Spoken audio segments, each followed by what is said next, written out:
matchup in the AFC West between the Denver Broncos and the Kansas City Chiefs.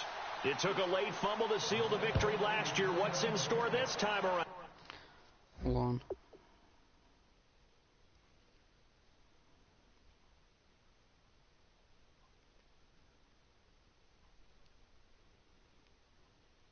Give me a second, guys.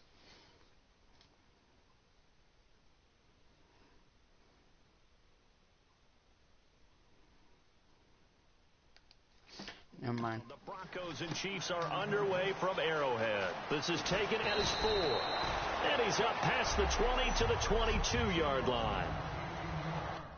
We're going to put in our custom created quarterback. His name is Colonel Sanders. Because for the Broncos, I kind of did something.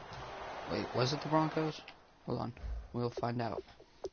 It was... yeah, Ronald McDonald. So it's Ronald McDonald versus Colonel Sanders.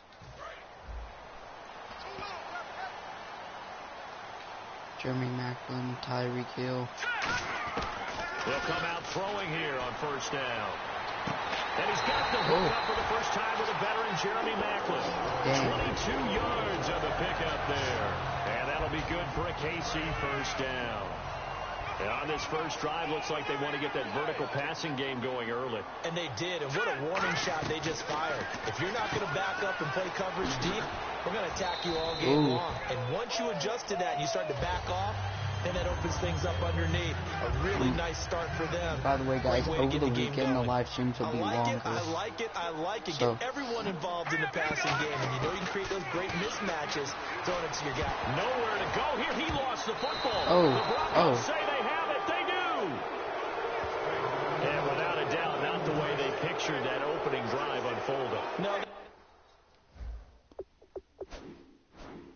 Making progress. They weren't exactly in high gear, but they were making a few yards along the way. And now that they've coughed it up, they'll go back to the sidelines and regroup a little bit. Now a carry. It's C.J. Anderson. And he won't get much. Maybe a couple down inside the 35 and the 34.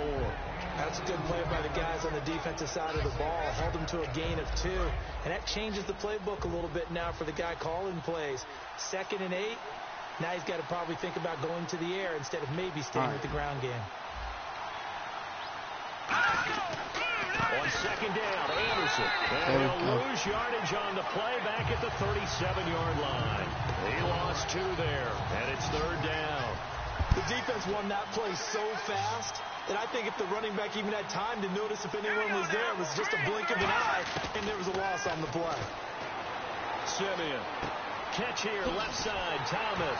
And he'll be brought down at the 27-yard line. They'll get 10 there, but it leaves them just short for 4th down. Well, the bad news, the Denver Broncos didn't make the playoffs, but the good news for Demaryius Thomas, he was over 1,000 yards again as a receiver. 6th straight year he's done that, but yards per catch and touchdowns down a little bit. Any of that due to the change at quarterback? Think about it. For him now, in the last 2 seasons, he's had to get used to 4 different quarterbacks throwing him the football. I think that yards per catch will go back up when he gets some consistency. So our initial drive here this afternoon results in 3. I'm not sure that was a statement necessarily, but getting points on the road, never a bad thing. No question about it, Brandon. You had a crowd that was all fired up during pregame introductions. You're able to quiet them just a little bit by taking the early lead. And now here comes Kansas City. And last time the turnover on the fumble, and they were in enemy territory, so that had to be very frustrating. Down on the scoreboard here, can't do it again. You nailed every part of what was frustrating. Down on the scoreboard, had a drive going, and pushed it past the 50-yard line, so they felt like they were in striking distance. And to come away with nothing, not a good feeling at all, to put it mildly.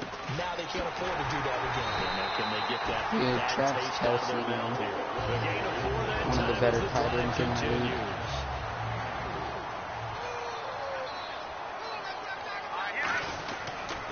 Now it's the Princeton man. This is Spencer Ware. And that play went nowhere. Back now with Charles Davis. I'm Brandon Gaudin as the Chiefs in possession of the football as we begin the 2nd quarter. But they face a 2nd and long to start things out. From the shotgun, he'll look to throw. Forced out to his left. And he'll bring it up here to right at the 40-yard line. A gain of 4 on the play, and that'll lead here to a 3rd down. Well, he did a nice job keeping his eyes downfield, waiting for someone to get open. But once the pressure forced his eyes down to see the rush, it was time to make a break for it. They're going to look to throw. They'll roll him out right. Oh, the ball comes out on the hit, but they'll say it's incomplete. The veteran Jeremy Maclin was the intended target. Now 4th down. So here's Dustin Colquitt now to punt this away for the Chiefs. And whistle blown. A timeout here is taken, and it's taken by the kicking team. They'll have 2 remaining as we step aside here in this 2nd quarter. On 4th down on is Dustin Colquitt to kick this away.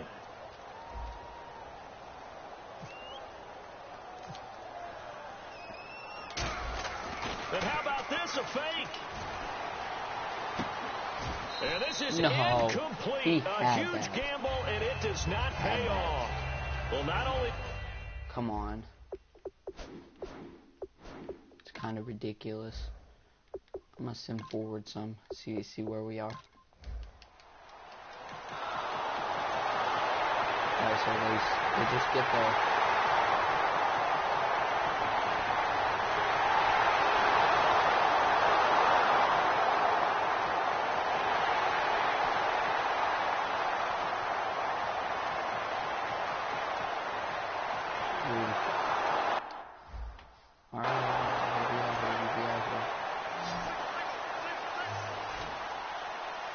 And an extra DB here for the Chiefs on 3rd down. Pass situation.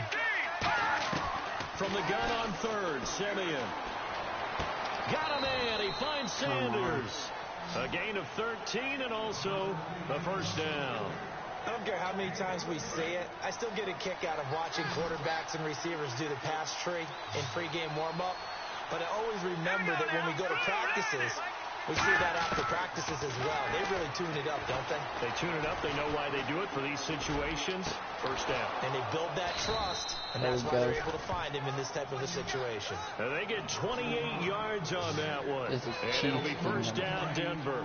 So after that big play, let's see if they can catch their defense maybe on their heels. And there's a completion to the tight end. And look at the size of these players nowadays. At that spot, 6'4", 6'5", and up. A lot of guys used to be basketball players who somehow came back to football. That's really good for the game of football. You're getting better athleticism, great hand-eye coordination, guys who know how to control their bodies when they run their routes. Not a run that you're going to write home about, but still a good 1st down run. That's what an offense calls staying on schedule. 3 to 4 yards on 1st down, you're set up very well for the rest of the drive. They'll get nothing out of that one, and it's going to lead to a 3rd down. Defense sinking pass. They've got the nickel set out on 3rd and 6. We're back now in KC. It's the Broncos trailing, but they do have possession of the football as we begin quarter number 4. And on 3rd down, a nickel formation here defensively. Throwing on 3rd down, Simeon. And he dropped it. That was tipped. Altered the ball a little bit, but he dropped it. And now 4th down. 1 score down. Here we go. They're going to go for it here on 4th down.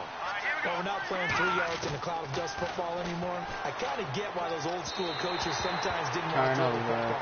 Because if it's popped up in the air, it almost turns into slow motion. And both sides trying to get to the football, and you're holding your breath wondering whether it's going to go good or bad for your team. They come up in an offset eye. They'll try and start this drive in the air. Conley's got it over the middle. Give him 7 on the play, and that'll make it 2nd down. Completed pass play. Now let's see if they go back to the air or to the ground. In today's football, where receivers break tackles, make people miss, get upfield for the extra yardage, when you see a play like that where it's caught and he's dropped on the spot, that's a big-time play by the defense.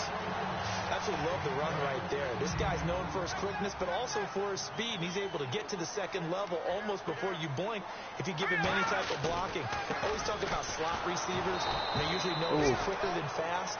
In this case, we've got a guy who's quick and fast, and he used it to great advantage. And the defense in desperate need of a stop. They have to get off the field and get the ball back to their offense if they want a chance. They'll drop the throw. Being chased out left. Room here to run. And he is I ain't out of trying to do a bounds hit and inside the possibly get 35. hurt. It's But a I got the pickup of first 16 down. there, and it'll lead to a new set of downs. And at this stage of the game, time a factor, time on their side as they just try to eke out the final precious moments of this one. They run it here. Where?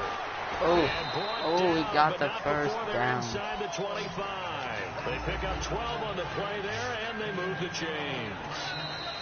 Time for a break. We'll come back for the electrifying conclusion after this. So the Chiefs in possession of the ball as we welcome you back. And let's see what they've come up with offensively after having time to talk it over. Steps away to his left. Stiff-armed him. And down inside the 15, shy of the 10. So the defense had a chance to catch their breath, and now they're back out and ready. And here comes play number 6 on this drive. There we go now. Boom, Now it looks like he'll throw here. Escaping the pressure right. And he will score. There we go. Touchdown, Kansas Touchdown, City. KC. Their mobile, agile That's game. quarterback taking it in from 11 yards out. And the Chiefs are able to grow their lead. Sometimes positions become interchangeable. The quarterback became a running back and took it the distance for a touchdown. Alright, thank you guys so much for watching this video. And live stream. Thank you guys so much for watching the live stream, and I will see you tomorrow with a longer live stream. Peace.